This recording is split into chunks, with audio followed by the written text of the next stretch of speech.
So in this video, I'm going to share with you two quotes that have really impacted, influenced, and changed my life and my thinking for the better. Now, when you understand and apply these quotes, it will pretty much take your consciousness to a higher level in a pretty short amount of time.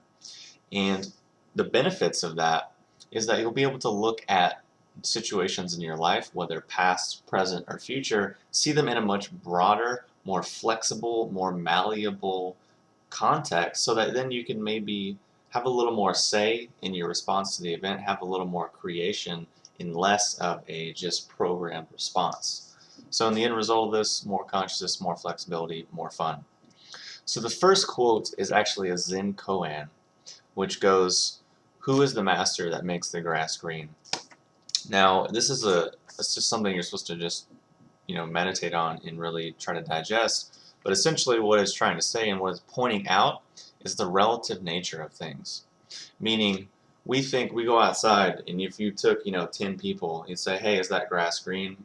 Probably all of them would say, "Oh, duh, I mean, can't you see it? It's green." But they fail to realize is that grass is only green to our eyes in a certain framework of conditions and criteria. To a dog, might look a little different. To someone who's colorblind, that grass is definitely not green. To someone who maybe might have poor vision or might have on a certain tint of glasses or sunglasses, that grass is definitely not green. And we can only see a very small portion of the visible light spectrum, meaning we don't see um, thermal light, we don't see X-ray, we don't see gamma rays, we don't see all these other things in the spectrum, which if we perceived reality from that point of view, the grass probably wouldn't be green at all. So can we really say the grass is green? Probably not. It's only green, kind of like very similar to Einstein's theory of relativity. An instrument's measurement is relative to that instrument and its location in space-time. It's not necessarily an absolute thing. So that's what that quote is really trying to get us to understand, and we can apply that to an event. We can apply it to a person, a situation in our life. We might say, John is this, but in reality, he might not really be that way. He might just be that way in relation to us or in relation to a certain situation that we're seeing him in, and it's really unkind and disempowering to just take someone and put them in a little box like that. Because as we'll see in the next quote, it's really doing us all a disservice. So the next quote is called, "What the thinker thinks, the prover proves." So basically what this means is that if you set out for something and you say, "I believe this," what your mind will do is then create situations, create events, pull information to you to support that idea. So the underlying truth there is that just because you can think something and prove it doesn't necessarily always mean that it's true. For example, in my younger, health days, I've tried a lot of different dietary approaches. So depending on the point of view that I had then, I thought this one thing was the best thing ever. All in my mind, I'm thinking, yeah, this is awesome. I should totally do this. What do you know?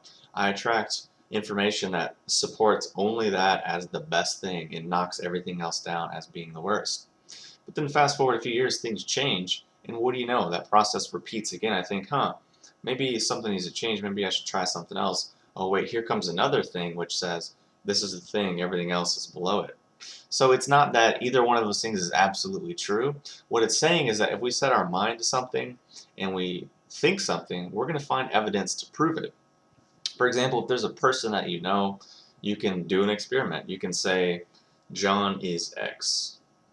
Now, I'm not picking on John or people named John, it's just a name for example.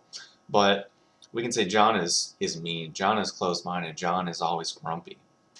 And then have that in our mind, or you can do something nice, that would be cool too. John is a kind and generous person or whatever.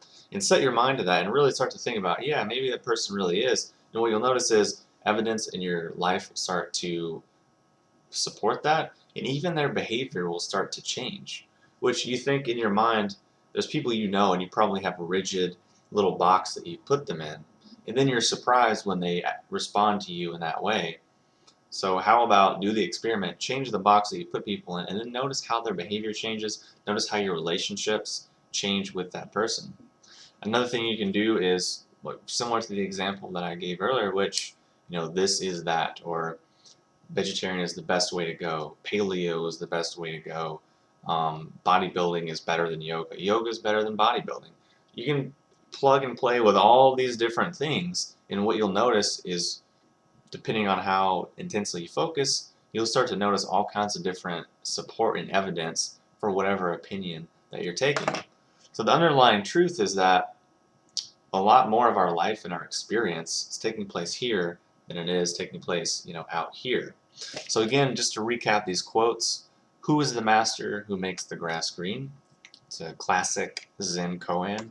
The second quote is, what the thinker thinks, the prover proves. So by understanding and applying these quotes, I hope that it will give to you a higher degree of mental flexibility, a higher level of consciousness, more awareness, more freedom, more importantly, to just have things be the way you want them to be and just feel happier and have a better life as a result. So these are two things that have really helped me. Hopefully they help you. You can post your questions and comments below. I look forward to reading them, and I will talk to you soon.